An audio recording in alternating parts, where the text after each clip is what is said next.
y'all doing today? Well, this is a big day. Happy Election Day. Yeah. Anybody else glad that this circus is almost over? You're not the only one. This is Monique. She spent the last year and a half volunteering for this election. Now that it's over, she's ready to enter the dating scene again.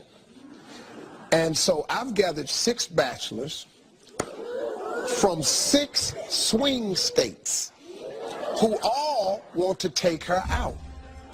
Now, trust me, coming from swing states, these guys represent the entire range of the spectrum. And in the spirit of American democracy, our audience is going to vote who she's going out with. So, let's get into the first round of voting by meeting the nominees. Here's Colin. Colin is a congressional communications tech from Michigan. All right, looking at that. Then here's Jason. He's a civil defense attorney from Virginia. Then we've got Robert, a community outreach representative from Ohio. Then there's Lorenzo, is a political party canvasser. You're not going to be clapping for this boy's eyes. Then there's Michael, a law student and former deputy finance director from Florida. Finally, Rio is an advocacy campaign manager from North Carolina. Now, we've got some good candidates here, but it's up to you to narrow it down to your top 2 choices. So vote for your favorite by pressing the number that corresponds with the picture. Lock in your votes now. Okay, you're going to find out the 2 top candidates in a little while. But first, this is a special Election Day edition of my new favorite segment on my show called The Way I See It.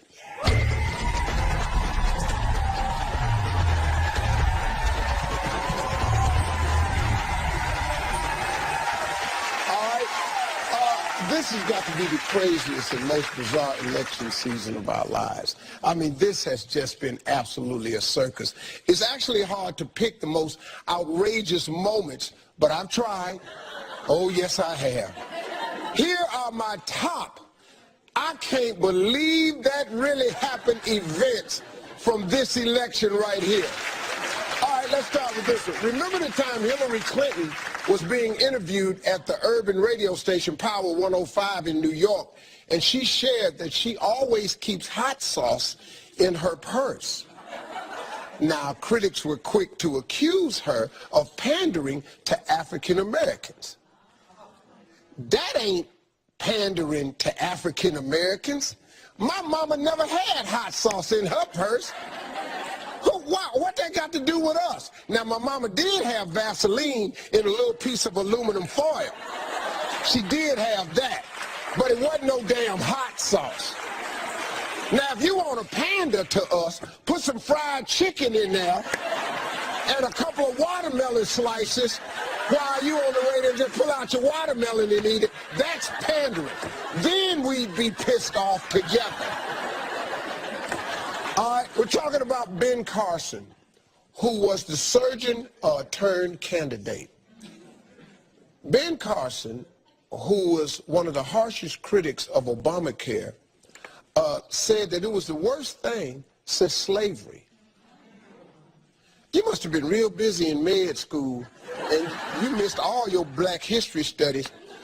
How the hell was Obamacare the worst thing since slavery? What plantation was your family on? Where was the Carson family picking cotton at? I thought this was great. This sleepy looking, he got on my nerves. The hell you gonna say something like that? 2 biggest crimes against humanity, slavery and the Holocaust, and you're gonna drag Obamacare even into that. Even white people knew that was stupid when you said that. Oh, well, that's an idiotic thing to say.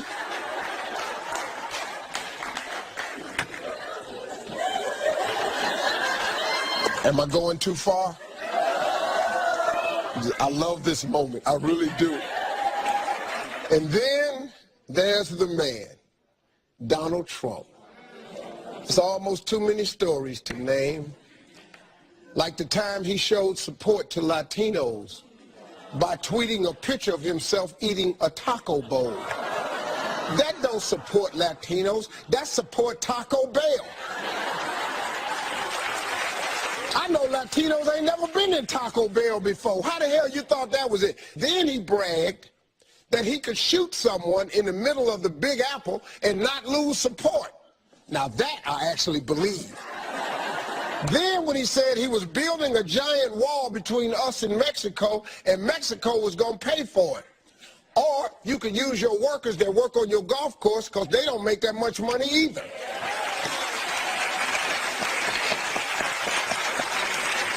Then he threatened to lock up Hillary Clinton soon as he becomes president. Excuse me, you need to look up what the president's power is. You cannot lock people up. You can free them, you can give them amnesty, but you can't lock their ass up.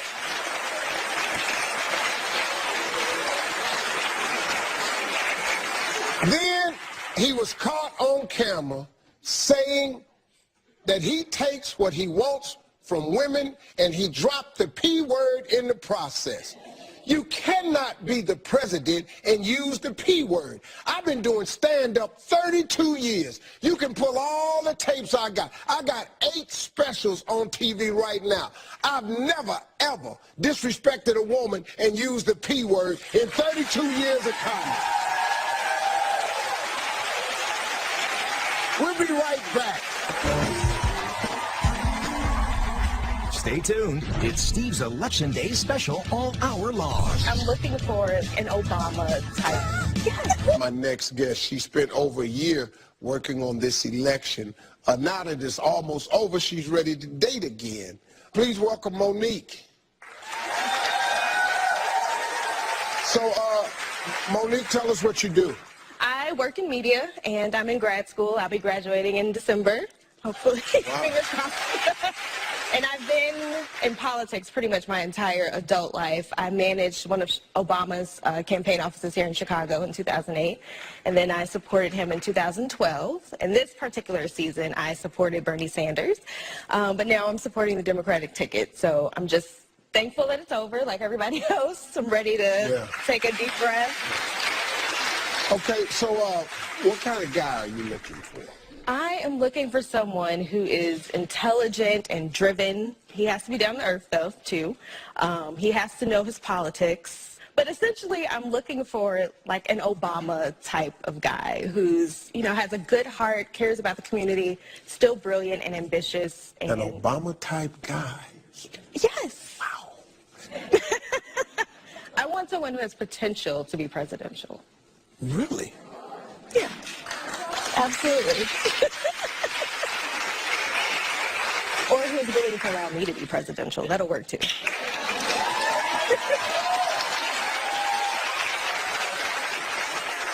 Ooh, this is going to be good right here. Does he need to be a Democrat? I've never dated a Republican, so I think that it would make for an interesting dinner conversation. I think that eventually I'd be able to convince him to vote my side. He'd switch teams. It's going to be a doozy here, folks. Well, since it's election day, I had the audience take part in a primary, narrowing down Monique's potential dates. We started with 6 guys from 6 different swing states.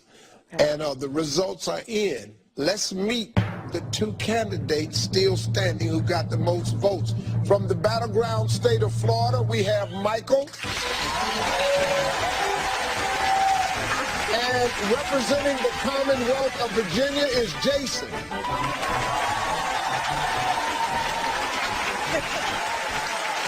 Monique, what do you think? 2 excellent choices. Okay. I approve. Well, gentlemen, introduce yourselves and tell Monique why you're the best choice to be your date tonight. Michael? Absolutely. Well, thank you, Steve. And Monique, I'm glad to be here with you tonight. And thank you, Chicago, for hosting this wonderful event.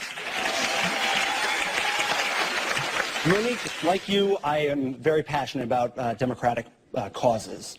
I served as the Deputy Finance Director for the Florida Democratic Party, and I've worked on a number of candidates' races. Currently, I'm attending law school at the Florida State University, and my hope is to move back to the Tampa Bay area and be a civil litigator. And you had said that you're looking for your Barack Obama. Well, I'm here because I'm looking for somebody who's ambitious, somebody who's smart, and above all, somebody who's kind. I'm looking for my Michelle.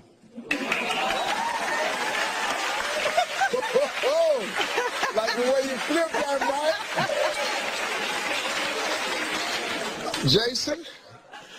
Well, thank you, Mr. Harvey, for having me on your show. It is an honor, sir. Thank you for my opponent for being here. And this is a great-looking crowd. It looks like America. It looks like America. I'm very grateful for the opportunity to be here and meet you, Monique, and hopefully have the opportunity to get to know you a little better. Please do not let all this red fool you. I'm a guy who believes in progressive issues, and I work as an attorney in Richmond, Virginia. I do civil litigation, and I'm hoping to be able to use my position in life to be able to really advance the dialogue in a positive way, and I really hope you can join me on that journey. Unlike my opponent from Florida who's still in law school, I finished law school. I passed the bar. I got my degree. I'm ready on date one.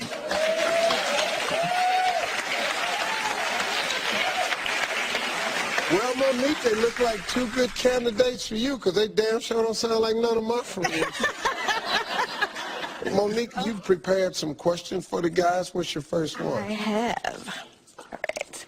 So every candidate has a policy and platform about different issues. What is your policy and platform about relationships?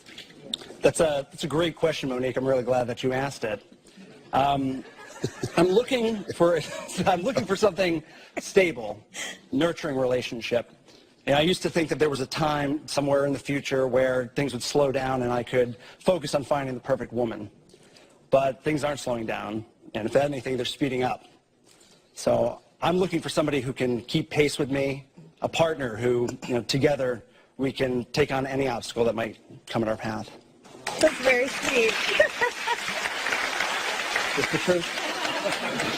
That's so nice. Jason? Well, I do admire my opponent's idealism, and I look and approach each relationship kind of the same way, with the expectation that it'll be able to grow into something that'll be meaningful and long-term. Now, I'm realistic. I recognize that sometimes doesn't always happen. The circumstances of life sometimes does not afford us the ability to go where we want to be, but it is always my goal to be able to work naturally through a relationship to get it to that point. And I'm really hoping to be able to build something with somebody into the future. And so that's kind of my policy when I go into new relationships now.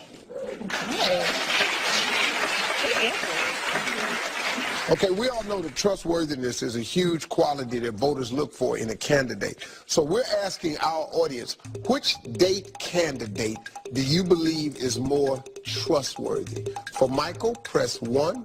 For Jason, press 2. That's hard. Both of them were solid. Okay, we're going to get your answers and find out more about these guys and vote for Monique's date next. Stay with us.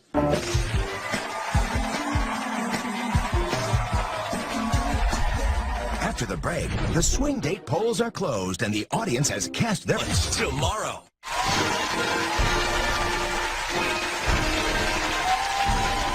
I'm back with Monique, who's been so busy with the election that finding love has been put on the back burner until today. The audience has narrowed down her potential date to these two guys. And before the break, we asked you to tell us which one you thought was most trustworthy.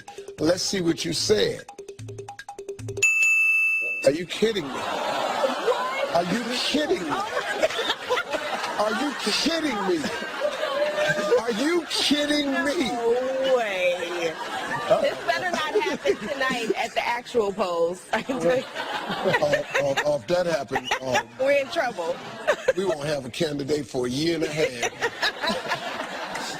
50-50. That's crazy. Well, let's find out more about these gentlemen. Monique, what else would you like to ask them? So outside of politics and government, what else are you extremely passionate about? The thing that I'm most passionate about are my friends and family, my loved ones. As time has gone on and things get busier, it's hard to keep in touch with the people who matter most to you. I admire my father greatly, and he loves to take his motorcycle out on a ride. And so a year ago, I went and bought a motorcycle, and we travel all around Florida, and I would love to take you out for a ride on my bike. Jason? Monique, gotta be careful with a guy who wants to take you out on a bike on the first date. Let me tell you something, I'm gonna keep you safe. And, you know, I know the results of that came out as 50-50, but I will accept the results of whoever's picked here today. Man, who the hell we got sitting over here? Both these dudes is damn politicians. I will accept your, that's good, man. Wow. I will agree with my opponent about being passionate about friends and family. I think that's very important. But I'm also very passionate about keeping an active lifestyle. So when I'm not at work, I'm doing wiffle ball, I'm doing dodgeball, I'm doing kickball, I'm doing basketball. I'm doing all the things that I think will help me maintain an active lifestyle. Now, I'll admit I'm not the best at all those, but I do enjoy keeping an active lifestyle. I think that's very important, not only for your physical health, but for your mental health as well.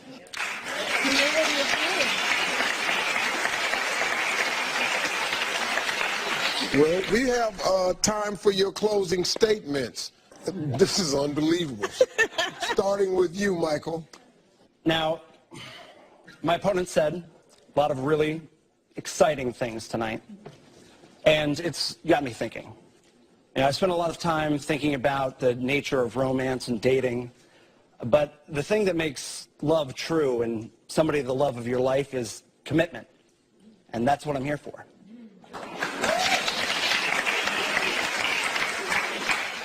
Jason?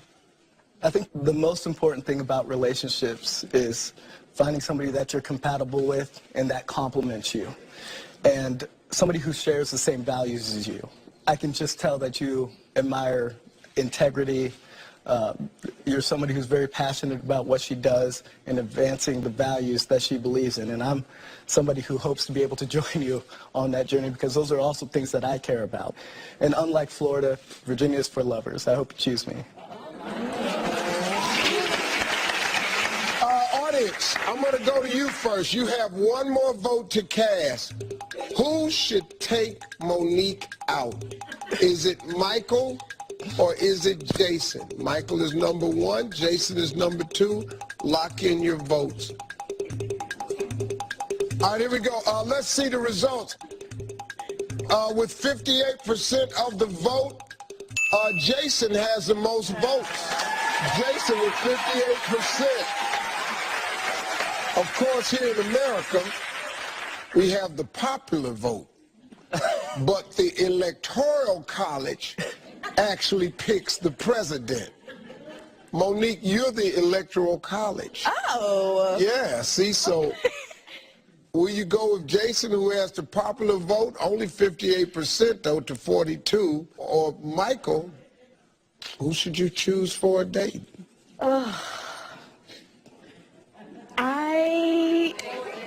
Who should I? All right. Oh, here's some Michaels over there. Yeah. All right, I'm gonna go with the people, and I'm gonna pick Jason. Jason, come on over. Congratulations, man. Michael, thanks. Good sport, man. Great job. I'm going to have you back on the show. Thanks to Monique and Jason. Good luck. We'll be right back.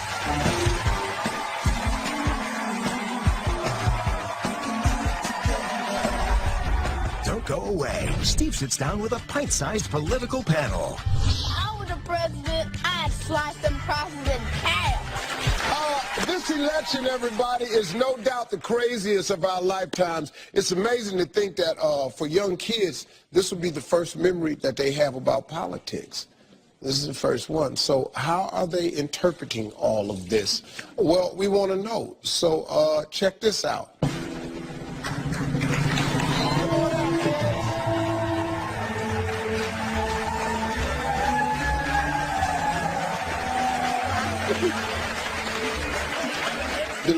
runs and just jumps on it with his knees.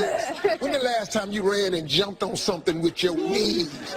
Do you know the operation you'll have to have? Hey kids, how you doing? Good. Is that Lathan? How are you? I'm gonna let you introduce yourself. Introduce yourself. I am Lathan. I am 9 years old. I am in 4th grade, and when I grow up, I want to be a really famous YouTuber. A famous YouTuber. Wow. Sophie? I'm Sophie. I'm 9. I'm in 4th grade, and I like to sing and play guitar. Oh, that's good. Matthew? Hi, I'm Matthew. I'm 6 years old. I'm in 1st grade. When I grow up, I want to be a famous roller coaster maker. A famous roller coaster maker. I like that. Nora?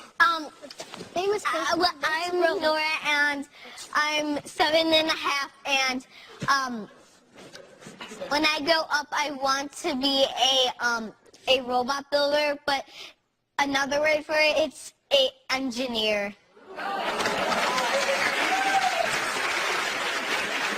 Xavier? Hello, Mrs. Steve. I'm Xavier, and I'm 9 years old in the 5th grade. And when I grow up, I want to be a professional boxer, you heard?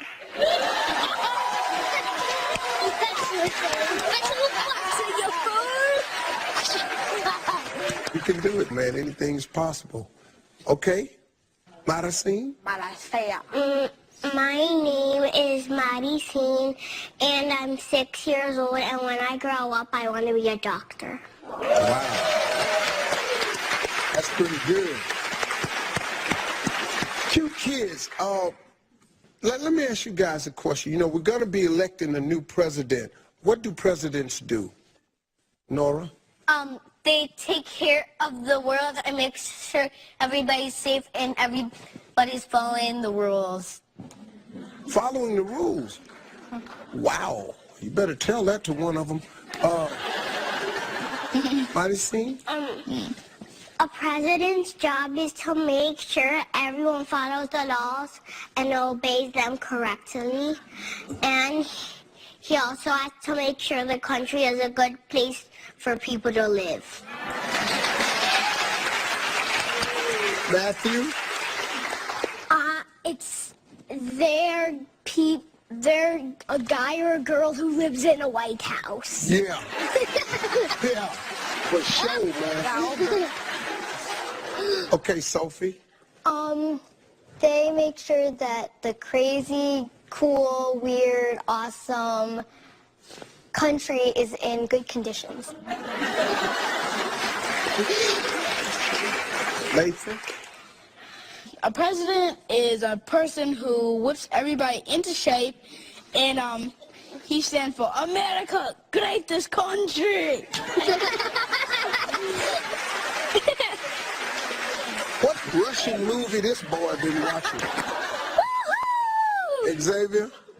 Well, Mr. Harvey, the president is like at a school, the principal keeps track of the whole school, make sure it stays in shape. That's just like what a president does. It makes sure that the nation is in shape. No crooks are being all bad, has sagging their pants down and all that stuff. Doing all that. Yeah. You know something, Xavier? You're too smart to be a fighter. Yeah. You ought to use that brain. It's going to be a good thing. If you all were president for one day, what would you do? Oh. Okay, Nora, since you... I will jump on all the beds and I'll ring the bell and hide and make my servants go around the house all day. And I'll also make people pray for bad guys. I think that's what they need. I think they just need somebody to help them, like, make them understand everything. Yeah. But they're jumping on the bed, ringing the bell, and having them servants come in there. I'm going to ask my wife if I can do that one day. Hey, Matthew? I I'd make every day your birthday.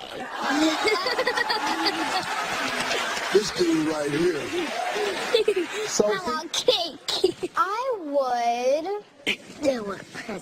make all of my favorite stories have the epic sale. Do you know my wife? That's exactly what she'd do, too. Lathan?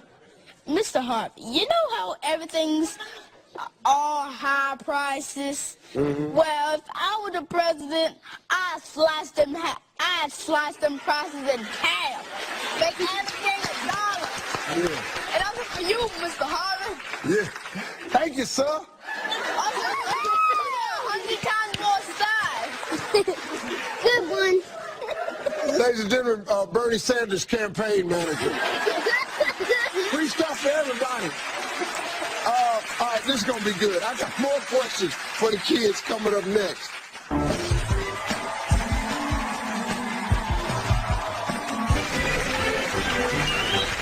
I'm back with my panel of kids breaking down their perspective on today's election.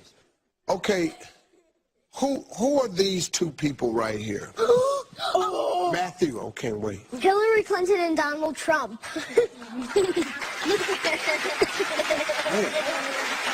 I couldn't wait to hear what the little party boy had to say. Who do you think they are, Nora? They're Hillary Clinton and Donald Trump. Okay, so everybody knows who this is? Yeah.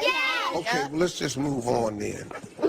What is this right here? The White House. The White House. White House. You just know that. White House. Are you sure? Yeah. Have you ever seen 50 Cent's house? Yes.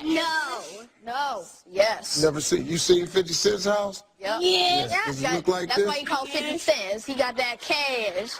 He got that cash, y'all. Do you think that these two people, let me ask you a question about these two people. Do you think they could be friends? Wait, no. I knew 2 facts about them. They used to be friends because since the auction came, they start raking up friendship. But they are really friends. Really? Could they be friends, Lathan? No. They hate each other. Yes. They can become friends again if they use nice words. Matthew? Maybe after one of them's president, the other could be.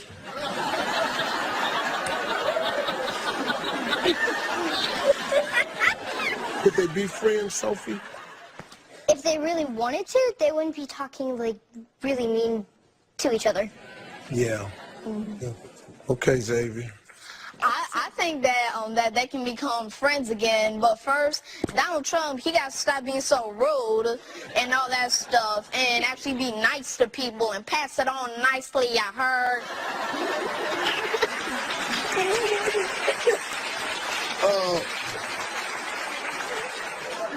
Can any of you do a Donald Trump impression? Okay. I'm going to give all of you a chance, so just slow down. Matthew, you first. Hi, I'm Donald Trump. Vote for me. Sophie, you got one? Wrong. I did not say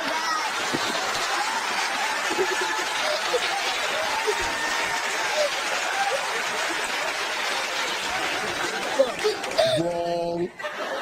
I did not. Nathan? Hello, I'm Donald Trump. Let me see your impression of Donald Trump.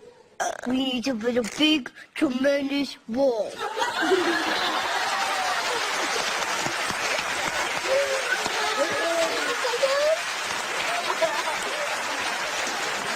Did you hear what she said?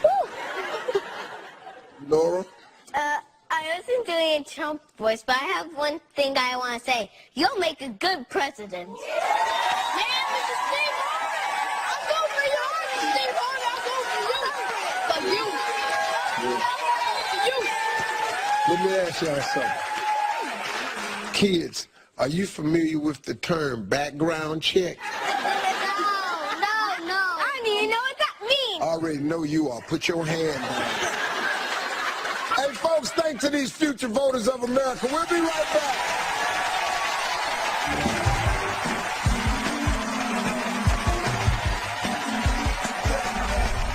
Coming up next, Steve chats with Selma and Moonlight star Andre Holland. How you feeling about the election? I tell you what, man, it's been a long, complicated election season, and I am glad that it's almost over. Yep.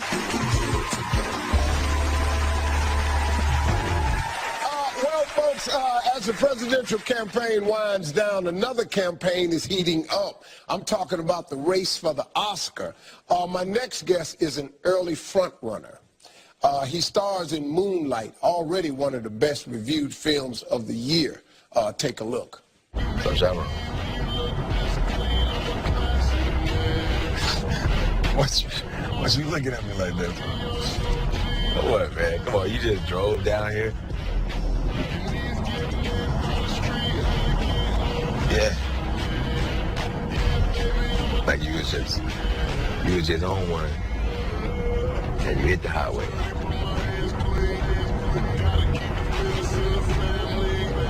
Yeah.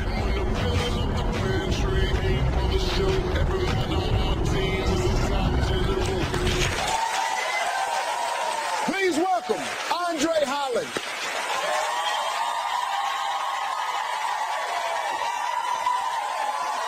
Andre, how you feeling, man? Man, Pleasure to meet you, man. Nice to meet you, How you too, brother. feeling? Good, man. Good, man. You look good, man. Not as good as you. No, I used to look like that. Yeah, I used to be trim, nice fro with a line up. I was sharp. What happened to the fro, man? I cut it off, man. I got a pair of Walding ball clippers. Stood in the mirror and ran a 3-inch part down the middle. Once you do that, your ass got to cut the rest of it off. Yeah, That was it. How you been, man? I've been great, man. I've Man, been great. congratulations, man. First of all, before we get in there, how you feeling about the election? I tell you what, man, it's been a long, complicated election season, and I am glad that it's almost over. Yeah, man. Yeah, Really. yeah. I heard you got a big fan at the White House. Yeah, I do. I did a movie called Selma a couple. Did anybody see Selma? Yeah. All right. I thought so. So I did this movie, Selma, a couple of years ago, and we got a chance to go to the White House to screen the movie. And I remember being there, being so nervous because, you know, obviously it's the President of the United States. He means so much to me and to so many people. And they took us into this little room, and the lady came around and said, the President will be here in 60 seconds. She walked off. She came back around. The President will arrive in 30 seconds. She disappeared again like a ghost. I said, what in the world is this woman doing? Then she came around again, and 10, and she was gone. And then around the corner comes the coolest, smoothest brother you ever seen. Yeah. I mean, just cool as he want to be. Yeah. And of course, when he came around, that made me even more nervous. So I didn't know what to say to him. Finally, my time came, and I stuck my hand out, and I started to try to say something. And he said, "You know, I got to tell you, I've really been enjoying The Nick." The Nick is a TV show that I had just finished working on. And I thought, now, how in the world does this man have time to watch TV, let alone a show called The Nick that not many of y'all have seen, I take it either. But it was just one of the best experiences of my life, man. It was fantastic. That's pretty cool. Yeah, man. So I understand your love for acting comes from your family. Yeah, man. I have a father who's very similar to yours, I think. I grew up in rural Alabama. And my granddaddy was a preacher, a Pentecostal preacher. So I think, yeah, man. So those Sunday morning performances, I think, is what inspired me to want to be an actor. Yeah, he's a bad boy, man. Yeah. When you say rural Alabama, where? I mean, it's a town called Shades Valley, Alabama, which is outside of a small town called Bessemer, Alabama, which is outside of a town called Birmingham, Alabama, which y'all might have heard of. So, yeah. You way out in the Way woods. down there, man. Way down there. Dog, Shane, nobody never heard of that. I done traveled everywhere. Shades Valley, Alabama. And now they're talking about an Oscar. Do you get that, man? Man, yeah. It's, man, it means a lot to me. It's been a long road. It's been a long road, but I know I stand on the shoulders of some really powerful, potent people from down south, man. And so if I can be here representing them, that's all I can ask for. Wow. Well, let's talk about Moonlight a little bit, because it's getting some incredible reviews. Tell us about the film. Yeah, so Moonlight is it's a coming-of-age story about a young boy named Sharon. It's set in Miami, urban Miami, not like the sort of South Beach that most people know about. The movie's broken up into 3 parts. It looks at him when he's 10 years old, again when he's 17, and then I play him when he's an adult. I played this character, Kevin, who's his childhood friend, when they're adults, and they reconnect. And it's about this boy growing up and questioning his sexual identity. Complicated story, but a very necessary one. People know you from the TV series The Nick, though. How'd you get that role? Oh, man, that was a tricky one. I was in Europe at the time doing a Shakespeare play, and I got a call from my agent saying, man, we got the perfect thing for you, the perfect part. The only problem is we need the audition tape today, by the end of the day. Now, normally when you do an audition, you have to get another actor who will sit opposite you. Somebody will be working the camera, and, you read the lines, and you get it until you get it just right. But I was in Europe, in Portugal, and had only my iPad. So I ran out of my hotel, went downstairs, and saw the hotel maid, and I was like, man, would you please come help me do this thing? And she was like, no speak English. So I was like, that ain't gonna work. Yeah, but say it that clear. Exactly. Yeah. Exactly. Say it that clear. She You be going, damn, come on now. But then I went to the lobby, and I sat there for a couple hours just trying to, ear hustling, trying to see if I heard anybody speaking English. And I saw this couple coming who were very clearly on their honeymoon. So I went up to him, and I said, excuse me, do you guys speak English? The guy said, yeah, I'm from London, mate. I said, perfect. So listen, bro, I need your wife to come to my hotel room right quick. I was like, don't worry, man. I was like, don't worry, man. The camera's already set up. It's good. We're going to knock it out a couple times. We'll be good. Don't worry. Matter of fact, you can come with us if you want to, man. We can all do it. So I somehow convinced this man to let his wife come to my hotel room and shoot this audition tape with me, which I then sent off and ended up getting the part. Yeah. What? Good thing it wasn't me and my wife in that damn hotel. It was a pleasure, man. I thank you so much, man. Good luck. I wish you the best, man. Andre Holland, everybody. Moonlight is in theaters now. Make sure you check it out. We'll be right back.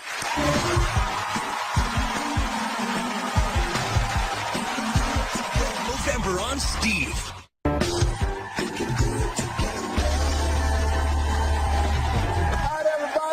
We have time for just one more thing. Now, all hour we've had fun making light of what's going on in politics, but I'd like to share something a little personal with you, too. Tomorrow, our country wakes up to a new president. And no matter who it is, some of us will be happy and others will be deeply troubled. That's an unfortunate result. And in the current divide that's in our politics and in our country today. It's moments like these that we should remind ourselves that tomorrow we will all still wake up as Americans. We really will, no matter what happens. Whether you're a banker on Wall Street, a farmer in Iowa, or a factory worker in Michigan, whether you're a homemaker in Georgia, a single parent in Texas, or a retiree in Arizona somewhere, whether you're Republican or Democrat, red state or blue state, black, white, gay or straight, we are all still Americans at the end of the day. We're all still living.